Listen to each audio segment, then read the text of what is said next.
In the early 20th century, the United States embarked on a bold, albeit controversial, social experiment known as Prohibition.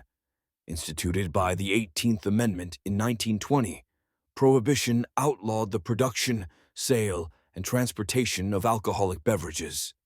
This law, however, didn't deter those determined to continue their libations. Instead, it spurred a wave of ingenuity and clandestine defiance. Among the most fascinating stories of this era is how moonshiners, those who illicitly produced and distributed alcohol, outsmarted federal agents using a rather unique tool: cow shoes. Picture a world where rolling hills and thick forests provided cover for secret stills, where rural ingenuity met a cat-and-mouse game with law enforcement, eager to catch these illegal producers. Moonshiners operated primarily in rural areas, using the cover of night to transport their illicit brews. But to evade capture, they had to be one step ahead of the revenuers, federal agents enforcing prohibition laws. One of their ingenious tricks was the use of cow shoes. These weren't ordinary footwear. Cleverly designed, cow shoes had wooden blocks attached to their soles, meticulously carved and shaped to resemble the cloven hooves of a cow. By strapping these shoes onto their own feet, moonshiners could traverse muddy fields or dirt paths, leaving tracks that appeared to be from livestock, thus cleverly deflecting suspicion. Imagine agents stumbling upon a field, expecting to find evidence of illicit activity, only to be greeted with nothing more than the innocuous signs of cattle. This unusual tactic demonstrated the creativity these individuals employed to safeguard their operations.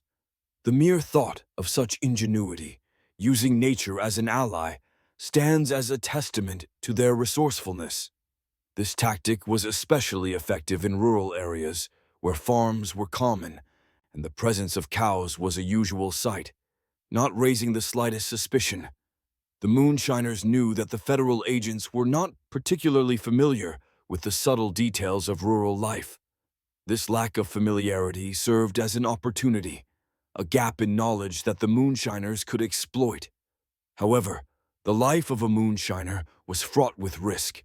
Despite their creativity, they lived with the constant threat of arrest and the potential for violent confrontations.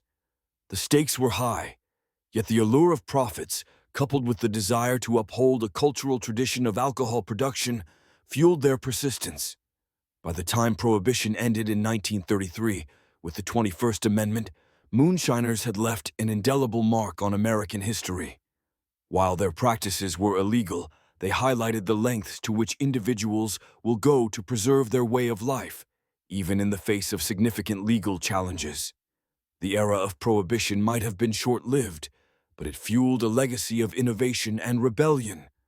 Today, the tale of cow shoes reminds us of a time when creativity was a tool for survival. It is a colorful chapter in the American narrative, illustrating the complex interplay between law, culture, and human ingenuity. As we look back on that era, we gain a deeper appreciation for the inventive spirit that, while often born out of necessity, captures the very essence of adaptability and resilience.